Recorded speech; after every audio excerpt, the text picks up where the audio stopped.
Ang walang kapantay na martial god, unang yugto. Kabanata 1836, ang ikasampung prinsipe ni Tianlong. Tiningnan ni Lin Fang ang magandang babae sa kanyang mga bisig, ang kanyang mga mata ay nakapikit na ngayon.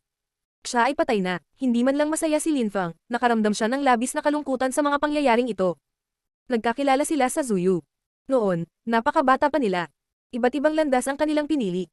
Alam niyang hindi nagsisisi si Wen Aozu, hindi siya nito tinulungan. Siya ay walang puso, ngunit kung minsan ang mga taong walang puso ay mayroon ding mga damdamin at emosyon, at ang kanyang huling hiling ay ang mamatay sa kanyang mga bisig. At least, hindi siya winasak ng mga ito, buo ang bangkay niya. Ito ang kanyang kapalaran. Nagpatuloy ang labanan. Si Jun Moshi at Wu ay napakalakas. Madali nilang mapatay ang mga cultivator ng Zun. Maging si Emperor Wen ay namatay na, ang kanyang ama ay nasugatan ng husto at malamang na hindi na makatiis ng mas matagal. Ang makapangyarihang Wen clan ay nawasak. Mukhang galit na galit ang malalakas na cultivator ng Sikong clan. Si Kung Xiao sa kanila. Nang makita niya ang lahat ng ito, siya ay namangha. Dumating siya sa pag-aakalang ipapakita niya kung gaano siya kalakas, ngunit si Jun Moshi ay napakalakas, at gayon din ang binatang iyon na nagngangalang Wu. Si Wu ay sumunod pa kay Lin Fang, kaya gaano kalakas si Lin Fang. Napakabilis, ang mga miyembro ng Wen clan ay napatay lahat. Makapangyarihan ang Helchi ni Jun Moshi. Tumingon siya para tingnan si Lin Fang, na nakahawak pa rin kay Wen Aozu. Ang nagyayelong enerhiya ni Jun Moshi ay biglang naglaho. Bamantong hininga siya at sinabi kay Lin Fang. Lin Fang, ibalik ang kanyang katawan sa Wen clan. Sige. Tumanggo si Lin Fang. Tumingon siya at tumingin sa mga pinuno ng Sikong clan at ng Xiaoyao sect na nagsasabing. Ang Celestial Sikong Castle ay kay Tiantay na ngayon. Kahit na dati tayong magkaaway, dahil ang Celestial Sikong Castle ay nasa jurisdiction na ng Tiantay, hindi kita sisirain. Tumingin si Lin Fang kay Wen Aozu sa kanyang mga bisig habang nagsasalita. Mukha siyang nanlumo at nawalan ng gana. Wala siyang pakialam sa Sikong clan. Lumuhad ka at Ma'am Anata. Mula ngayon, susundin mo si Janj. Walang pakialam na sabi ni Lin Fang. Kumunat ang noo ng mga miyembro ng Sikong clan. Lumuhad. Gumawa ng pangako. Sumunod kay Janj. Iyon ba ang halagang kailangan nilang bayaran para mapatawad sila ni Lin Fang? May 5 segundo lang sila. Wo, kung tumanggi sila, patayin silang lahat. Sabi ni Lin Fang. Pagkatapos, lumingon siya at tumingin sa patriarch ng Xiaoyao sect. Hindi mo kailangang lumuhad. Mag-vow ka lang. Bumangon si Lin Fang sa hangin at nagsabi. Mula ngayon, si Janjang namumuno sa rehiyon. Pagkatapos gumawa ng panata, dadalhin ni Wu ang mga pinuno ng Sikong clan at ang Xiaoyao sect sa Palace of Medicinal Kings. Sisirain mo ang Palace of Medicinal Kings. Pagkatapos, nawala si Lin Fang. Sa isang pangungusap, binago ni Lin Fang ang sitwasyon ng buong teritoryo. Ang Sikong clan at ang Xiaoyao sect ay kailangang sumunod kay Janj at sirain ang Palace of Medicinal Kings. Si Janj ngayon ang namuno sa rehiyon. Umalis si Lin Fang, at gayon din si Jun Moshi. Si Wu ang namamahala sa Sikong clan, kailangan nilang gumawa ng panata, at gayon din ang patriarch ng Xiaoyao sect. Sa wakas, nagsimulang makaramdam ng malakas ang mga tao ni Janj. Bumangon na naman si Janj. Kahit na sila na ngayon ang mga pinuno ng rehiyon, kahit man lang sa gitnang bahagi ng bahwang, si Lin Fang ay hindi maaaring manatili doon sa lahat ng oras. Ang dalawang emperador at ang Zun cultivator ng Wen clan ay patay na. Sapat na iyon. Hindi bababasa, ayaw ni Lin Fang na pumatay ng mas maraming tao. Kung gugustuhin ni Jun Moshi, malaya siyang pumatay ng mas maraming tao, ngunit hindi rin baliw na mamamatay tao si Jun Moshi. Ang pagpatay sa Wen clan ay sapat na para ipaghiganti ang Celestial Palace of the Immortals. Bukod dito, sinabihan niya mismo si Lin Fang na ibalik ang katawan ni Wen Aozu sa Wen clan. Matapos ibalik ang kanyang katawan sa Wen clan, hindi na bumalik si Lin Fang sa Janj. Inilabas niya ang kanyang bangka at nagtungo sa hilagang bahagi ng bahwang. Hindi na niya kailangang alalahanin pa si Janj. Nakabawi na ang Sword Emperor. Si Wu ang mag-aalaga sa Palace of Medicinal Kings. Wala nang maraming bagay na dapat ayusin si Lin Fang sa lalawigan ng bahwang. Ang maliit na batang iyon ay umalis sa kanyang nayon at nais na muling likhain ng Tiantay, kaya kailangan ni Lin Fang na gumawa ng isang bagay. Hahanapin sana siya. Sa hilagang bahagi ng bahwang, sa Tianjin City, ang lungsod kung saan dating Tiantay, pumunta si Lin Fang sa isang restaurant. Tinatawag na Tianjin Restaurant ang restaurant na iyon, matagal na itong umiral. Isa ito sa pinakasikat na restaurant sa bayan. Inaasahan ni Lin Fang na makahanap ng ilang piraso ng impormasyon doon. Hindi mahanap ni Lin Fang si Shou Chen sa hilagang bahagi ng bahwang. Sa makatuwid, maaari lamang niyang subukang maghanap ng ilang impormasyon tungkol sa kanya sa restaurant na ito. Sa sandaling iyon, 4 na oras na siyang nakaupo sa restaurant na iyon at sa wakas, narinig niyang pinag-uusapan ng ilang tao si Ye Chen. Talagang malakas ang ikasampung prinsipe ni Tianlong. Narinig ko na noong siya ay isang cultivator ng pinakatuktok ng layer ng Zun Qi, sa antas ng Zun, wala nang makakalaban sa kanya. Ngayon, hinahanap ng mga tao ng Tianlong Divine Castle si Ye Chen, mamamatay siya. Talaga, malakas talaga ang 10th Prince. Malapit na siyang makapasok sa Huangqi Layer. Baka sakaling magawa niyang buhayin ang Tianlong Divine Castle. At dahil gusto ni Ye Chen na itayo muli ang Tiantai, hindi siya mapapatawad ng ikasampung prinsipe. Nag-uusap ang mga tao sa bar. Tumingin si Lin Fang sa kanila at nagtanong. Lahat, noon, hindi ba pinatay ni Lin Fang ang lahat ng prinsipe ng Tianlong Divine Castle? Saan nanggaling ang ikasampung prinsipe na iyon? Banyaga ka ba? Tanong ng mga taong iyon. Tumiti si Lin Fang at tumango pabalik. Talaga, kara-rating ko lang sa hilagang bahagi ng bahwang. Walang nakakaalam kung sino ang ikasampung prinsipe, ngunit palagi siyang may mataas na katayuan sa lipunan sa Tianlong Divine Castle. Tinatawag lang siyang ikasampung prinsipe. Ngayon ay gusto niyang buhayin ang Tianlong Divine Castle, kaya nagtipon ng ilang dating miyembro ng Tianlong Divine Castle para muling likhain ang kanilang grupo. Hindi man sila emperador, talagang malakas sila, lalo na ang ikasampung prinsipe na nagsisilbing pinuno nila. Nakangiting nagsalita. Tumanggo si Lin Fang at sinabing, nakikita ko, at gaano kalakas si Ye Chen. Bata pa si Ye Chen. Siya ay isang cultivator ng espada. Siya ay medyo malakas at isa ng cultivator ng tuktok ng layer ng Zunqi. Gayunpaman, malamang na hindi niya kayang makipagkompetensya sa ikasampung prinsipe. Kung makaharap niya ang ikasampung prinsipe ni Tianlong, tiyak na mamamatay siya. Sagot ng tagapagsalita. Kumunat ang noo ni Lin Fang at sinabing, kamahalan, sabi mo papatayin nila siya, alam mo ba kung nasaan silang lahat? Narinig ko na ang Tianlong Divine Castle ay nag-imbestiga at natagpuan ang kanyang nayon. Ngayon, nasa village niya daw sila. Malamang, kapag hindi nagpakita si Ye Chen, sisirain nila ang nayon. Si Lin Fang ay mukhang galit na galit. Tumayo siya at umalis. Nilagok ng kausap ang kanyang beer at pinanood siyang umalis. Sino siya? Nagulat ang mga tao sa restaurant sa kanyang reaksyon at napatitig kay Lin Fang. Kilala ni Lin Fang si Ye Chen noong siya ay sanggol pa. Siya ay lumaki at naalala pa rin si Lin Fang. Nagpunta pa siya sa Tiantai para hanapin siya. Ngayon, gusto niyang itayo muli ang Tiantai. At ngayon ay pinalibutan na ng mga tao ng Tianlong Divine Castle ang kanyang nayon at pinagbabantaan ang mga tao doon. Sa hangganan sa pagitan ng kanlurang bahagi ng bahwang at hilagang bahagi ng bahwang. Sa nayon, ang mga tao ay tumigil sa kanilang ginagawa, dahil maraming malalakas na cultivator ang lumitaw sa maliit na nayon at pinatipon ang lahat sa tabi ng talon. Sa talon, mayroong isang napakalaking bato. Ang ikasampung prinsipe ni Tianlong ay nakatayo sa ibabaw nito na nakasuot ng dragon robe, mukhang maharlika at marangal habang nakatingin sa malayo. Dalawang tao ang lumitaw sa sandaling iyon, at isa sa kanila ay si Ye Chen. Ikaw tanga, bakit ka bumalik? Umalis ngayon. Sabi ng isang tao sa lupa. Sumigaw si Ye Chen. Guro, umalis ka na, hindi ka na bagay dito. Sabi ng kanyang guro sa sandaling iyon. Gayunpaman, may sumuntok sa kanya ng marahas at umubos siya ng dugo. Tumigil ka na sa pagsigaw, tanga. Nanumpa ang miyembro ng Tianlong Divine Castle ng malamig. Tumigil ka, galit na sigaw ni Ye Chen. Ang guro ay may napakahalagang posisyon sa nayon. Siya ang guro ng lahat sa nayon. Dapat kang mag-alala tungkol sa iyong sariling buhay. Pini siya ng ikasampung prinsipe, habang ang mga enerhiya ng dragon ay sumalakay sa kapaligiran. Napakahina mo, at sa tingin mo kaya mong buhayin si Tiantai. Ngayon, ang Tianlong Divine Castle ay namumuno sa kanlurang bahagi ng bahwang, at sa hilagang bahagi ng bahwang. Nakakatawa, sinira ng Tiantai ang Tianlong Divine Castle matagal na ang nakalipas. Kung narito si Uncle Lin Fang, sisirain ka niya, hindi ka man lang maglalakas loob na manatili dito. Malamig na sagot ni Ye Chen.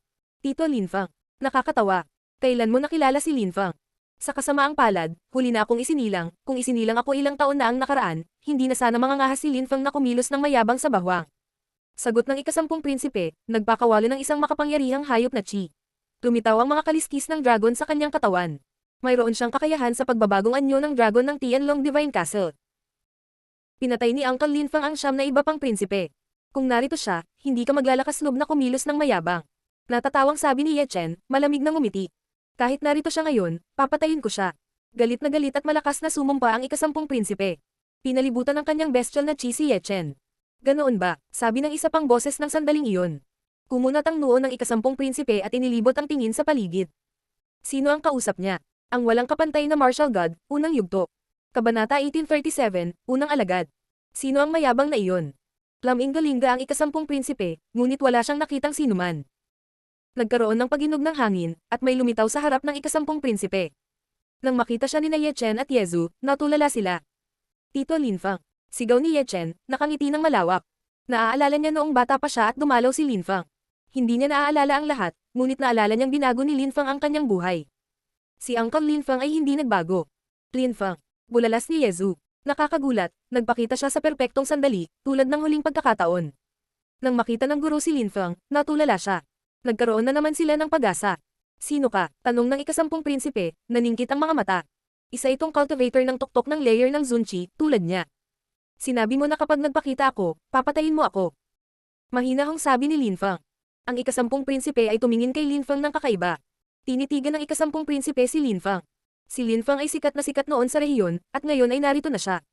Isa lang siyang cultivator ng Zunchi layer, tulad ko. Ano kayang gagawin niya laban sa akin? Naisip ng ikasampung prinsipe. Tumingin siya kay Linfang at sumigaw. Kahit na si Linfang ka talaga, papatayin kita. Ang ikasampung prinsipe ay nagsimulang tumakbo patungo kay Linfang, naglabas ng kapangyarihan upang palibutan si Linfang. Ang ilang mga cosmic energies ay lumitaw ng hindi malinaw. Naabot na niya ang pinakatuktok ng layer ng Zunchi. Mamatay. Sigaw ng ikasampung prinsipe, at sinuntok si Linfang ng buong lakas. May mabangis na ngiti sa kanyang mukha. Gayunpaman, nawala ang kanyang ngiti nang bumangga ang kanyang kamao kay Linfang. Para siyang sinuntok ng bato. Si Linfang ay nanatiling ganap na hindi gumagalaw. Ginamit ng ikasampung prinsipe ang magkabilang kamao at sinimulang suntukin si Linfang ng paulit-ulit. Sinuntok pa niya ang mukha ni Linfang ng baliw, ngunit walang nangyari. Sa halip, lumabas ang enerhiya ng kamatayan sa mga mata ni Linfang at ang ikasampung prinsipe ay sumigaw ng nakakatakot. Siya ay itinapon, nanginginig ng marahas. Hindi man lang tumingin si Linfang sa ikasampung prinsipe, tumingin siya sa natitirang mga miyembro ng Tianlong Divine Castle at walang pakialam na sinabi. Mayroon kayong 10 segundo para umalis. May bumangon sa ere at sumigaw. Tara na, hindi natin masasaktan si Linfang. Sunod-sunod na umangat ang mga tao sa himpapawid. Wala na silang pakialam sa mga taga-nayon. Si Linfang ay nakapatay na maraming tao mula sa Tianlong Divine Castle noon. Ang mga pag-atake ng ikasampung prinsipe ay hindi rin epektibo laban kay Linfang. Kung nanatili sila doon, mamamatay lang sila. Pinanood sila ni Linfang na umalis. Madali niyang pinatay ang mga ito, ngunit hindi niya ginawa. Umaasa siyang maipagpatuloy ng mga taga-nayon ang mapayapang pamumuhay. Kung pumatay siya ng mga tao dito, baka marami pang tao ang bumalik para ipaghiganti ang mga kaibigan nila. Kung hahayaan niya silang umalis ng ligtas, wala silang dahilan para bumalik. Ang ikasampung prinsipe ay tumingin kay Linfang at nanginginig na nagtanong. Ano ang antas ng iyong pagilinang? Mamatay. Tugon ni Linfang, nagpakawala ng enerhiya ng kamatayan na tumagos sa kanyang mga mata. Ang ikasampung prinsipe ay malumanay na nahulog mula sa langit at bumagsak sa lupa sa harap ng mga mata ng mga taga-nayon. Napakalakas ng ikasampung prinsipe, at pinatay siya ni Linfang sa simpleng pagtingin sa kanya. At ang ikasampung prinsipe ay nangahas na sabihin na madali niyang mapatay si Linfang. Para kay Linfang, ang ikasampung prinsipe ay isang bufon lamang. Wala siyang pakialam sa kanya. At hindi na niya kailangan pang sabihin sa kanya ang tungkol sa cultivation level niya, hindi sila magkaibigan. Tito Linfang, sabi ni Ye Chen. Tumingon si Linfang at ngumiti sa binatang iyon. Bata ka pa lang at ngayon ay halos matanda ka na. Nang marinig ni Ye Chen si Linfang, ngumiti siya ng malawak at napakamot ng ulo. Tito Linfang, narinig ko na umalis ka sa maliit na mundo at napunta ka sa dakilang mundo, totoo ba iyon? Oo, tumanggo si Linfang. Kaya, aalis ka na naman. Tanong ni Ye Chen. Para siyang bata pa rin sa harap ni Linfang, ngunit hindi sa harap ng kanyang guro. Siyempre, tumiti si Linfang. May gustong sabihin si Ye Chen, ngunit hindi lumabas ang mga salita. Sa wakas, nagawa niyang sabihin. Tito Linfang, gusto kong sumama sa iyo sa dakilang mundo. Xiao Chen, ang dakilang mundo ay mas mapanganib kaysa sa maliit na mundo. Napakaraming malalakas na cultivator doon. Mayroong milyon-milyon, kung hindi bilyon-bilyong tao na mas malakas kaysa sa akin sa dakilang mundo. Napakadelikado. At saka, kung aalis ka, ano ang mangyayari sa iyong pamilya sa nayon? Sabi ni Linfang na inilagay ang kanyang kamay sa mga balikat ni Xiao Chen at ngumiti. Hindi ako takot. Deklara ni Ye Chen.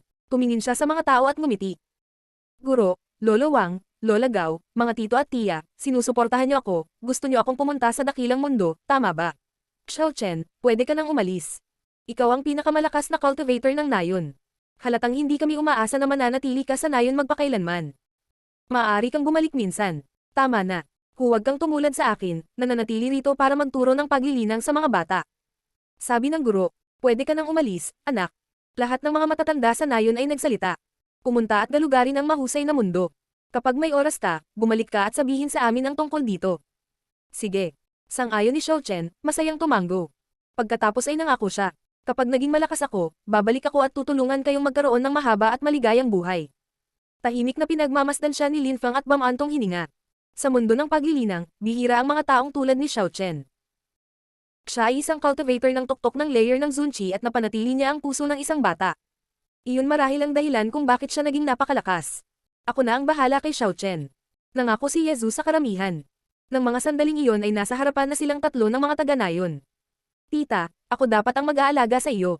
Natatawang sabi ni Ye Chen. Sige, okay na lahat. Sabi ng guro, bago bumaling kay Lin Fang at sinabi, Lin Fang, alam ni Xiao Chen ang lahat tungkol sa iyo, at sinabi sa amin ang lahat tungkol sa iyo. Walang kasing lakas sa iyo sa bahwang. Mangyaring ingatan sila sa dakilang mundo. Pagkatapos, ang guro ay lumuhad sa harap ng nagtatakang si Lin Fang, at ang lahat ng mga taga-nayon ay lumuhad sa harap ni Lin Fang ng ilang sandali. Master, anong ginagawa mo? Hi ako Diyos. Deklare ni Lin Fang, hinayla ang braso ng guro para tumayo siya. Sumagot ang guro, Lin Fang, 2 beses mong nailigtas ang aming nayon, ang pagluhod sa harap mo ang pinakamaliit na magagawa namin, at ginagawa rin namin ito para sa aming mga anak. Gagawin ko ang lahat para pangalagaan sila. Pangako ni Lin Fang. Kasabay nito, isang malakas na lakas ang nagpatayo sa lahat. Matagal nang walang ganoong pakiramdam si Lin Fang, mas lalo siyang namotivate. May mga luha pa nga sa mga mata ni Xiao Chen. Tinanong ni Lin Fang, Xiao Chen, payag ka bang maging guro ako? Nang marinig ni Xiao Chen si Lin Fang, nagulat siya, at parang nananaginip siya. Tuwang-tuwa rin ang guro, at sinigawan si Ye Chen. Xiao Chen, magbigay galang sa iyong guro. Parang may napagtanto si Xiao Chen, ngumiti siya, lumuhad at sinabi kay Lin Fang. Uncle Lin Fang. Hindi. Ako, ang iyong bagong disipulo, ay ikinararangal na maging guro ka. Tumayo ka, bata. Tumiti si Lin Fang at hinayla ang braso ni Ye Chen, pagkatapos ay tinapik ang kanyang mga balikat. Kung hindi pinanatili ni Ye Chen ang puso ng isang bata, hindi magkakaroon ng ganitong ideya si Lin Fang. Mula ngayon, ikaw ang aking unang disipulo. Tumiti si Lin Fang. Tumiti si Xiao Chen sa nakakalokong paraan, hindi siya makapaniwalang nangyayari ito. Sige, maaari kang manatili dito sa nayon ng ilang araw. Pagbalik ko, aalis na tayo. Sabi ni Lin Fang sa kanya. Gusto niyang gumugol ng mas maraming oras si Ye Chen sa kanyang mga kaibigan at pamilya bago umalis. Sige. Sagot ni Ye Chen, seryosong tumango. Sinabi sa kanya ni Lin Fang. Huwag masyadong magsanay sa paglilinang, manatili sa iyong mga kaibigan at pamilya at magsaya sa iyong oras kasama sila. Tumalikod si Lin Fang at umalis. Sa isang kisap mata, nawala siya sa abot-tanaw.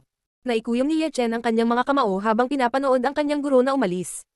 Nakaramdam siya ng labis na pananabik habang iniisip niya, Tiyo Lin Fang, palagi kang magiging tiyuhin sa akin, hinding-hindi kita bibigwin. Ang walang kapantay na martial god, unang yugto. Kabanata 1838, nag-aalala tungkol sa kanila. Ang lalawigan ng Bahwang, na naging tahimik sa mahabang panahon pagkatapos makontrol ng Wen Clan at ng Palace of Medicinal Kings ang rehiyon, ay biglang napukaw. Ang dalawang grupong iyon, ang Wen Clan at ang Palace of Medicinal Kings, ay nabura sa mapa ng rehiyon, at lahat ng malalakas nilang cultivator ay napatay. Dahil daw sa magkapit kamay sila para sirain ang Celestial Palace of the Immortals, bumalik si Jun Moshi at pinaghiganti sila. Ang malalakas na cultivator ng Wen Clan at ang Palace of Medicinal Kings ay pinatay sa labas ng Janj. Ang Wen Clan at ang Palace of Medicinal Kings ay nawasak ng dalawang kabataan na hindi man lang sikat sa maliit na mundo. Kasabay nito, kumalat ang balita na ang dahilan kung bakit nawasak ang Wen Clan sa labas ng Janj ay dahil may nag-utos sa kanila, pati na rin ang patriarch ng Xiaoyao sect, na pumunta doon. Maraming tao ang nagtataka kung sino iyon, ngunit sa parehong oras, alam na nila na ito ay ang young master ni Janj, si Lin Fang. Sina Jun Moshi at Lin Fang ay mabuting magkaibigan, at ngayon ay nagkabalikan na sila. Walang makakalaban sa kanila. Napakabilis, mas maraming balita ang kumalat sa hilagang bahagi ng Bahwang. Nakita ng ilang tao ang dalawa sa mga dating direktang disipulo ni Tiantai sa dating lugar ng Tiantai. Hao Qinglin na kumokontrol sa enerhiya ng reincarnation, at Tian Qi ang sado. Sila ay naging lubhang malakas. Ang ilang mga tao ay nagpanggap na nakita nila kung gaano kalakas si Hao Qinglin, na isang sulyap sa kanya at binigyan kanya ng impresyon na maaari kang mahulog sa kailaliman ng reincarnation. Naunawaan ng karamihan na ang mga disipulo ni Tiantai ay pumunta na sa dakilang mundo, at ngayon ay nakabalik na sila. Gayunpaman, biglang iniwan ni Lin Fang si Bahwang. Siya ay nasa kanyang bangka at mabilis na lumilipad. Hindi pa siya nakabiyahe ng ganoon kabilis sa maliit na mundo, kaya nagkaroon siya ng impresyon na ito ay naging mas maliit. Ang maliit na mundo ay pareho, ngunit hindi ito naging mas maliit. Masyadong mabilis si Lin Fang ngayon, at malakas ang kanyang cultivation level. Ang mga bagay ay lumitaw at nawala sa kanyang larangan ng paningin sa isang kisap mata. Hindi nagbago si Tian Qi. Noon, hindi pa sila sinusundan ng dalawa nilang guro nang mapagpasyahan nilang pumunta sa dakilang mundo, na pagdesisyonan nilang manatili sa maliit na mundo at doon na sila mag-practice. Hindi alam ni Lin Fang kung nasaan sila, ngunit hindi nagbago ang Tian Qi Empire at pinamunuan pa rin nila si Ganyu. Bumagal si Lin Fang nang makarating siya doon, lumapag sa lupa at naglalakad sa nyebe, nag-iwan ng mga bakas sa likod niya. Sumulyap sa kanya ang ilan sa mga disipulo ni Tian Qi. Si Lin Fang ay nakasuot ng puting damit, siya ay mukhang kalmado, mapayapa, at palakaibigan, ngunit sa parehong oras siya ay mukhang pambihira kahit na hindi nakikita ng isa kung gaano siya kalakas. Hindi ko alam kung saan siya galing, pero mukhang malakas talaga siya. Sabi ng ilang tao pagkatapos dumaan sa tabi ni Lin Fang. Hindi sila tumigil, gayunpaman. Nagpatuloy si Lin Fang sa paglalakad. Minsan, nakakita siya ng mga taong nagsasanay sa paglilinang sa kabundukan. Minsan naman, may nakita siyang nag-sparring. Dinadaanan lang niya. Hindi nagtagal ay dumating si Lin Fang sa tuktok ng bundok. May nakita siyang magandang babae doon, patuloy na bumabagsak ang mga snowflake sa paligid niya. Nakangiti siya at mukhang maganda, para siyang sasayaw. Isang magandang babae na nagsasayaw mag-isa sa nyebe na bundok. Sa pagkakataong iyon, dahan-daang naglalakad ang isang binata patungo sa kanya, mukha itong gwapo at medyo malakas. Naka-cross-leg siya sa snow at pinanood siyang sumasayaw. Huminto ang magandang babae at tumingin sa binata. Tumayo ang binata, ngumiti at sinabi, "Shiyun, ang ganda mo talaga." "Salamat." Tumiti si Wow Shiyun at tumanggo sa kanya. "Babalik ako." Tumingin sa kanya ang binata at tumawag, "Shiyun." Nilinggan siya ni Wow Shiyun at ngumiti. "Anong problema? Shiyun, bakit ayaw mo sa akin? Bakit hindi ako sapat para sa'yo?" Tanong ng binata na malungkot ang mukha. Si Wow Shiyun ay magalang. Masyadong magalang. Nagdistansya siya. "Hindi iyon, mabuting tao ka, ngunit hindi tayo magandang tugma." Mahinahong sagot ni Wow Shiyun. Nakatingin siya sa malayo, mukhang malungkot. Sa sandaling iyon, nakita niya ang isa pang magandang babae, mukhang dalisay at marangal. "Guro," bati ng isang binata, nakayuko sa harap ng babae. Tumanggo si Tian Chizu sa binata at tumingin kay Wow Shiyun. "Shiyun, bakit mo ginagawa iyon? Bakit ka pumunta sa bahwang? Alam mong nakaalis na siya." Pumunta siya sa misteryosong mundong iyon. Siya ay pambihira at talentado. Baka maging leader natin siya balang araw. At pinaghihintay ka lang niya, bakit hindi mo siya makalimutan? Tumiti si Wow Shiyun, ngunit hindi tumugon. May mga bagay na hindi maipaliwanag. "Shiyun, kailangan mong maunawaan ang isang bagay, baka hindi na siya babalik." Sabi ni Tian Chizu nang makita niyang nanatiling tahimik si Wow Shiyun. "Kahit hindi na siya bumalik, lagi ko siyang mamimiss sa lahat ng oras. At lagi akong aasa." Tumiti si Wow Shiyun. Napangiti si Tian Chizu at umiling. "Kawawa ka naman." Hindi niya maintindihan kung bakit patuloy na naghihintay si Wow Shiyun sa isang taong malamang na hindi na babalik, at hindi man lang interesado sa kanya. Ganoon ba siya kahanga-hanga? "Babalik ako," sabi ni Wow Shiyun, tumanggo kay Tian Chizu. Ang Tiantay ay muling itinayo sa walang hangganang mundo. Sa sandaling iyon, narinig ni Wow Shiyun ang isang boses, at nagsimulang tumibok ang kanyang puso. Laming-galing siya sa paligid, ngunit wala siyang nakita. Isang maningning na liwanag ang lumitaw na may isang ugong, at ilang mga kasulatan ang lumitaw sa harap ni Wow Shiyun. Ang mga banal na kasulatan ay lumutang sa hangin sa kanyang harapan. Nakakasilaw silang pagmasdan. Si Tian Chizu ay namangharin. Sinaunang mga kasulatan. Tumingin siya sa paligid, ngunit wala siyang nakita. Sa sandaling iyon, isa pang makinang na liwanag ang lumitaw sa harap ni Wow Shiyun. Ilang cosmic energies ang namuo sa kanyang harapan. Hindi makita ni Wow Shiyun ang sinuman. Tiningnan niya ang dalawang bagay, pagkatapos ay itinaas niya ang kanyang ulo at sumigaw. "Lin Fang, alam kong ikaw iyon. Bakit ayaw mo akong makita?" Walang sumagot sa kanya. Matagal na sumigaw si Wow Shiyun, ngunit walang lumitaw. Nagsimula siyang umiyak, tumulo ang mainit na luha sa kanyang pisngi. Sa wakas, sumuko siya, kinuha ang mga kasulatan at ang 7 kulay na daos na damit na gawa sa balahibo at bamulong. "Lin Fang, alam kong nandito ka." "Siya ba?" Sigaw ni Tian Chizu nang napakalakas, ang kanyang boses ay kumakalat kung saan-saan. Sa katunayan, ang mga sinaunang kasulatan at mga sandata ng imperial, maaaring si Lin Fang lamang iyon, kung hindi ay hindi niya ito inalok kay Wow Shiyun. Gayunpaman, hindi pa siya nagpakita, tila umalis na siya. Si Tiantay ay isinilang na muli sa walang hangganang mundo. Halos marinig ni Wow Shiyun ang boses na iyon sa kanyang utak. Inalis niya ang mga kasulatan at ang imperial na sandata at umalis. Hindi niya itinuloy ang paghahanap kay Lin Fang. Alam niya na kung gusto siyang makita ni Lin Fang, sana ay dumating siya. Kung ayaw niyang makita siya, hindi niya ito mapipilit. Siya ay natigilan, ngunit tuwang-tuwa. Si Tiantay ay muling isinilang sa dakilang mundo. Tumingin si Tian Chizu sa paligid, ngunit wala rin siyang nakita. Lumipad lang si Lin Fang. Bumalik na siya sa maliit na mundo, gusto niyang makita ang mga taong talagang mahalaga sa kanya. Kanyang pamilya, kanyang mga malalapit na kaibigan. Umaasa siyang maayos silang lahat. Kung gusto ni Wow Shiyun na hanapin si Tiantay, maaari niyang subukang hanapin si Tiantay. Gamit ang mga sinaunang kasulatan at ang imperial na sandata, kaya niyang protektahan ang sarili. Pagkatapos umalis sa mga bundok na nalalatagan ng nyebe, tumawid si Lin Fang sa Dragon Mountain. Pumunta siya sa Tangklan, ngunit umalis na sina Tang Yi at Tang Rui. Gayunpaman, naroon pa rin ang mga matatanda. Ang puno ay naroon pa rin sa hardin, kung saan naalala ni Lin Fang ang yuyu. Hindi niya alam kung nasaan siya. Sinabi ni Mr. Tang kay Lin Fang na hindi ka na bumalik mula noong huling pagkakataon. Labis na nag-aalala si Lin Fang, marahil ay hindi na siya nakabalik dahil napunta na siya sa dakilang mo. 10 taon na ang nakalipas, wala na siyang dahilan para hindi bumalik. Hindi nagtagal si Lin Fang sa Tangs. Nagbigay siya ng mga regalo sa kanyang mga magulang at umalis. Hindi siya pumunta sa Imperial Palace sa pagkakataong ito. Hindi na niya kailangang pumunta, bumalik na si Junmo Shi sa maliit na mundo at makakaalis na siya. Kailangan niyang bumalik kay Zuyu. 10 taon na siyang hindi bumabalik. Malamang lumaki na si Wu Xiang. Ang walang kapantay na martial god, unang yugto. Kabanata 1839, maliit na hari ng Underworld. Malaki ang pinagbago ni Zuyu. Matapos ang lahat ng mga emperador ay dumating kay Zuyu, ang Netherworld Demon Emperor at ang maliliit na mundo ni Empress Chi ay lumitaw, at ang kanilang chi ay sumakop sa buong bansa. Ang Zuyu ay naging isang paraiso para sa mga cultivator, at maraming tao ang pumunta sa Zuyu upang magsanay ng paglilinang. 10 taon nang umuunlad ang bansa, at hindi na ito bansa, isa na itong imperyo, ang imperyo ng Zuyu. Ito rin ay naging mas malaki. Ang ilang mga kalapit na bansa ay nakuha ng imperyo ng Zuyu. Si Zuyu na ngayon ang namuno sa buong rehiyon ng Zuyu. Ang Dragon Mountain, Black Feather, at iba pa ay mga mababang antas na imperyo. Nalampasan na sila ng imperyo ng Zuyu. Maraming mga henyo sa imperyo ng Zuyu. Mayroong milyon-milyon at milyon-milyong mga cultivator sa antas ng Tian doon at kung minsan, makikita rin ng isa ang mga cultivator ng Zun. Sa isang lugar tulad ng Zuyu, Tian at Zun level cultivators ay itinuturing na napakalakas. Ang Yangzhou City ay ang kabisera ng imperyo, at mabilis na umuunlad. Mas maganda ang kalagayan ng pamumuhay doon kaysa saan man sa bansa. Gusto ng lahat na lumipat sa Yangzhou City, kung saan maraming malalakas na cultivator at maraming mapagkukunan ng pagtatanim.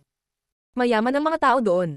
Mahihirapan si Lin Feng na kilalanin ang Yangzhou City sa pagkakataong ito. Lahat ay nagbago. May mga matatayog na gusali at skyscraper sa lahat ng dako. Mayroon ding mga naglalakihang parke, mamahaling restaurant, at hotel. Ang Love Sickness Forest Restaurant ay isang sikat na restaurant doon, at kilala sa pagkakaroon ng pinakamasarap na alak sa bansa. Sinasabing ang Love Sickness Forest ay isang lugar sa dating kabisera kung saan nanirahan ang unang ginang ng imperyo sa mahabang panahon. Noon, ang imperial na lungsod ng Zuyu ay hindi Yangzhou City. Walang ibang restaurant ang may alak na kasing sarap ng sa kanila. Sa Love Sickness Forest Restaurant, naroon ang pinakamagagandang babae at pinakamasarap na alak. Sinabi ng lahat na kapag naglalakbay sa Yangzhou City, kailangan mong pumunta sa Love Sickness Forest Restaurant at uminom ng kanilang pinakamalakas na alak. Sa ganoong paraan, makikita mo ang pinakamagandang babae. Ang Love Sickness Forest Restaurant ay isang open-air restaurant.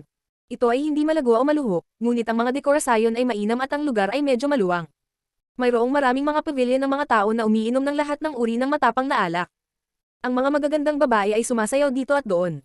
Maraming kabataang lalaki ang may lakas ng Zunchi layer, ngunit nang uminom sila ng specialty ng restaurant, namumula pa rin ang kanilang mga pisngi. Ang babaeng sumasayaw ay kalahating hubad at napakaganda. Gustong-gusto ng mga lalaki ang ganoong uri ng lugar, kahit na ang 15 taong gulang na binatilyo ay gustong-gusto ang lugar. Tsaka hindi lang mukhang seductive yung mga babaeng yun, marunong din silang sumayaw ng maayos. Napakatalino. Sigaw ng isang binatilyo, umiinom ng alak at pinagmamasdan ng magagandang babae. Hindi niya itinago ang katotohanang napukaw siya. Hindi ito ang unang pagkakataon niya doon. Tsaka nakaupo siya sa pinakamagandang table ng restaurant. Ang kanyang katayuan sa lipunan ay malamang na napakataas. Malakas din ang itsura niya. Isang malakas na tunog ang kumalat sa hangin nang may sumampal sa binata. Hindi man lang naglakas loob na magsalita ang gwardya ng binata. Ibinaba na lang niya ang ulo, at pinagpatuloy ang pagtingin sa mga magagandang babae. Lahat sila ay maganda at kaakit-akit. Pambihira ang social status ng binata at may nang ahas na sumampal sa kanya, mataas din ang social status ng taong iyon. Tumiti ang binata at sinabi, "Sister, mangyaring maupo ka. Ikaw maliit na bastos. Gusto mong mamatay." Sabi ng magandang babae. Mukha siyang bata, ngunit walang nakakaalam kung gaano siya katanda. Tumiti ang binata at walang magawang humajijek. Natatakot siya sa babaeng iyon. Halos hindi sila nag-iisa sa Love Sickness Forest Restaurant, dahil marami pang tao sa paligid. May dalawang binata rin, mukhang perwisyo at nakatingin sa mga babae. Umaasa silang maghuhubad ang mga babae. "Brother, narinig ko na ang pinakamabangis na babae ng Yangzhou City ay nasa Love Sickness Forest Restaurant." Mukhang hindi ito maling chismis. Nakangiting sabi ng isa sa mga binata. Ang tinawag niyang brother na bumaba sa kanyang baso at ngumiti. "Siyempre, narinig ko ang eksaktong kabaligtaran. Nabalitaan ko na hindi sila nakikitulog sa mga lalaki. Narinig ko na rin iyan, pero hindi ako naniniwala." Sabi ng isa, nakangiting walang pakialam. "Bakit hindi ka naniniwala?" Tanong ng brother niya. "Kasi pagkatapos kong matulog sa kanila, magiging chismis lang ang chismis." Sabi ng binata na mas lalo pang ngumiti. Tumawa ang kanyang kapatid. "Subukan mo kung gayon." Tumayo ang binata at umakyat sa dancing stage. "Young master, mangyaring tumigil ka na," sabi ng isang magandang babae na gumaganap ng sword dance. Tinuro niya ang binata gamit ang kanyang espada. "Ayokong tumigil, paano kung ituloy ko?" Nakangiting sabi ng binata. Sa sandaling iyon, lumitaw ang nakakasilaw na mga ilaw at lahat ng iba pang kababaihan ay galit na tumingin sa kanya. Maaari kang manood mula 10 metro ang layo, hindi mas malapit. Sabi ng isa sa mga babae ng mahinahon. Gayunpaman, hindi nakinig ang binata at nagpatuloy sa paglalakad. Lumitaw ang malamig na mga ilaw, isa sa mga babae ang naglabas ng sword chi para palibutan siya. Maraming tao ang nabigla sa pagkamangha nang makita nila ang hindi kapani-paniwalang pag-atake ng espada. Ilang tao ang nakakaalam na ang mga mananayaw ng Love Sickness Forest Restaurant ay mga cultivator ng espada. Ngunit nang gumalaw ang espada patungo sa binata, hindi ito tumagos sa kanyang balat, hinawakan lang ito ng kanyang mga kamay. Naputol ang espada at pinilit ng binata na yakapin ang babae. Pinalibutan sila ng ibang mga babae at naglabas ng malalakas na enerhiya. Naging mapangapi ang kapaligiran. Nakaupo pa rin ang brother niya, umiinom ng alak at nakangiti. Maliit na lugar iyon, ligtas ang kanyang nakababatang kapatid. Gaya ng inaasahan, nabasag ang sword light sa paligid niya at ang mga ekspresyon ng mga babae ay nagbago ng husto. Malakas ang binatang iyon, at madaling talunin sila. Nakalusot siya sa layer ng Zunchi. Emph. Tumayo ang binatilyo, mukhang galit na galit habang sinasabi niya. Tumigil ka. Nang makita ng binata ang nagsasalita na mas bata pa sa kanya ay malamig itong ngumiti at ipinatong ang kamay sa mukha ng babae. Tumiti siya at sinabing, "Sino ka?" Lalong nagalit ang galit na binata, may mga taong nakakagulat na hindi siya nakilala. Sa Yangzhou City, kilala siya ng lahat dahil sikat siya. Lin Wuxiang. Malamig na sabi ng binata at naglakad na pasulong. Maliit na hari ng underworld, Lin Wuxiang. Kahit na hindi pa nakita ng binata si Wuxiang, narinig niya ang tungkol sa kanya. Sa Yangzhou City, alam ng lahat ang tungkol sa maliit na hari ng underworld na si Wuxiang. Sikat na sikat siya. Siya ay nakalusot sa Zuanqi layer noong siya ay 9 na taong gulang, at hanggang sa Tianqi layer noong siya ay 12 at ngayon, siya ay 15 taong gulang at nakalusot sa Zunqi layer. Siya ay malakas, ngunit mayroon din siyang hindi kapani-paniwalang katayuan sa lipunan dahil sa kanyang kapatid na si Lin Feng. Siyempre, ang nag-iisang babaeng nang ahas na asarin siya ay si Xiaoya, na binyansagang Evil Queen. Pinalaki siya ng Evil Queen ng mga suntok. Napakahigpit niya. Walang silbi ang mga salita sa kanya. Kinokontrol na ni Lin Wuxiang ang Earth Abstruse Energies. Sinimulan niya sa pamamagitan ng paghagis ng kamao. Gayunpaman, ang suntok niya ay nauwi sa paglipat patungo sa babae, kaya't wala siyang pagpipilian kundi ang alalahanin ng kanyang lakas. Inilagay ng binata ang babae sa harapan niya. Sa sandaling iyon, ang binata ay sumuntok, gamit ang isang gintong suntok na agad na bumagsak sa katawan ni Wuxiang. Panatag ang loob ng kuya ng binata. Ang maliit na hari ng underworld. Sila ay nasa isang maliit na imperyo. Hindi rin kumikibo si Xiaoya. Tiwala rin siya na malulutas ng maliit na hari ng underworld ang problema. Manunood lang siya, kahit na masugatan si Lin Wuxiang. Ang walang kapantay na martial god, unang yugto. Kabanata 1840, nakamamatay na pinsala. Nabali ang ilan sa mga buto ni Lin Wuxiang. Galit na galit ang itsura niya. Bigla siyang nagmukhang demonyo at nagsimulang sumipsip ng walang katapusang lakas. Siya condensed abstruse energies at sinira ang gintong suntok ng kanyang kalaban. Isa pang suntok ang dumating. Hindi siya nagpatinag, ipinagpatuloy niya ang pagsalubong sa mga atake ng kanyang kalaban. Gusto mong mamatay. Malamig na sabi ng binata. Ang kanyang golden abstruse energies ay naging matalas na espada na gumalaw patungo sa suntok ni Lin Wuxiang. Gayunpaman, lumitaw ang mga gauntlet sa mga kamay ni Lin Wuxiang. Nabasag ang kanyang sandata sa lupa at ang mga gintong ilaw ay tumagos sa kanyang balat. Nagsimula siyang magdugo. May metalikong tugtog ng maputol ng earth punch ang gintong suntok at pagkatapos ay lumipat patungo sa ulo ng kanyang kalaban. Napakalupit. Naisip ng karamihan nang makita nila iyon. Ang maliit na hari ng underworld ay malupit at walang takot. Malaki ang pagbabago sa ekspresyon ng binata. Naglabas pa siya ng mas maraming gintong enerhiya. Ang kanyang mga mata ay naging ginto, at ang gininto ang lakas ay lumitaw mula sa kanila.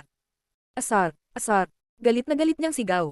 Naramdaman ni Lin Wuxiang na sisabog ang kanyang ulo dahil sa malakas na boses na iyon. Gumagamit din ang kanyang kalaban ng soundwave strength. Alam niyang malakas ang mga atake niya, pero dapat alam niya na talagang malalakas ang mga taong nang ahas kumilos ng ganito sa Love Sickness Forest Restaurant. 5 kabataan lang ang naglakas loob na kumilos ng ganito sa loob, pero hindi niya ito pinansin dahil alam niyang mas malakas siya sa kanila. Sa buong imperyo ng Zuyu, bihira ang mga taong ganoon kabata at nakalusot na sa layer ng Zunqi. Siyempre, isa si Lin Wuxiang sa mga exception. Art. Isang malakas na lakas ang lumitaw. 9 na dragon ang lumitaw sa likod ni Lin Wuxiang. Para bang natanggap niya ang lahat ng kapangyarihan ni Yu Minghe. Ang 9 na dragon ay makapangyarihan, na puno ng hayop na chi ang hangin, at binaril ang kanyang kalaban. Itinaas ng kanyang kalaban ang kanyang ulo at ginutay-gutay ng mga golden light beam ang hangin bago lumipat patungo sa ulo ni Wuxiang. Gaano kalakas, tiyak na galing siya sa ibang bansa, at hindi mula kay Zuyu, naisip ni Xiaoya nang makita niya ang binata na nakikipaglaban kay Wuxiang. Ang 9 na ulo na dragon ay umungal habang ito ay sumusugod patungo sa tagalabas. Agad ding hinawakan ni Wuxiang ang kanyang kalaban gamit ang 2 kamay. Ang mga gintong ilaw ay patuloy na umaatake sa kanya, tumalsik ang dugo, ngunit nilamon ito ng kanyang espiritu. Nababaliw ka, sabi ng binata, na nakatitig kay Wushang. Nakakabaliw ang batang ito. Nataranta ang mga tao sa paligid. Hindi nakakagulat na tinawag siyang maliit na hari ng underworld. Ang mga ulo ng dragon ay nagsimulang kumagat sa katawan ng tagalabas. Ang mga piraso ng laman ay pinunit. Sa sandaling iyon, isang malakas na puwersa ang lumitaw, at isang kulog ang umalangaw. Biglang itinapon si Lin Wushang at ang kanyang dragon. Armas. Natigilan si Lin Wushang. Isang nakasisilaw na gintong talam ang lumitaw sa kamay ng kanyang kalaban, naglalaman ito ng mga cosmic energies. Iyon ay, maraming tao sa restaurant ang namangha. Paano hindi ka panipaniwala? Galit na galit ang itsura ng binata. Namula ang mukha ng kapatid niya. Ang mga tao mula sa maliit na mundo ay naglakas loob na salakayin ang kanyang kapatid ng ganoon, gusto nilang mamatay. Brother, patayin mo siya. Malamig na sabi ng kanyang brother. Hindi na niya kailangang sabihin sa kanya, gusto na ng kanyang nakababatang kapatid na patayin si Wushang. Itinaas niya ang kanyang ginintoang talam at sinisingil. Wushang, tumakbo ka. Sigaw ni Xiaoya. Nagsimula na rin siyang gumalaw. Gayunpaman, ang dambuhalang talam ay masyadong mabilis. Tumalsik ang dugo. Naramdaman ni Xiaoya na ang kanyang puso ay tumitibok, ang kanyang mga mata ay namumula. Si Wushang ang tanging kapatid ni Linfang. Hindi. Galit na sigaw ni Xiaoya. Nakita na lang niya ang isang brasong lumipad palayo. Tumalsik ang dugo, at sumigaw si Wushang. Sister, tumakbo ka. Sabay-sabay na nagsimulang tumakbo si Lin Wushang, tumakas sa Love Sickness Forest Restaurant ng buong bilis. Mabilis siyang naabutan ni Xiaoya, mas mabilis siya kaysa sa kanya. Isa pang talam ang umabot sa kanila. Bumulwak ang dugo ng mapatay ang dalawang babae. Tumitaw ang mga bitak sa buong restaurant nang magsimula itong gumuho. Mukha namang baliw at uhaw sa dugo ang binata. Tinitigan niya ang dalawang taong nakatakas. Akala mo makakatakas ka, saan sa tingin mo pupunta?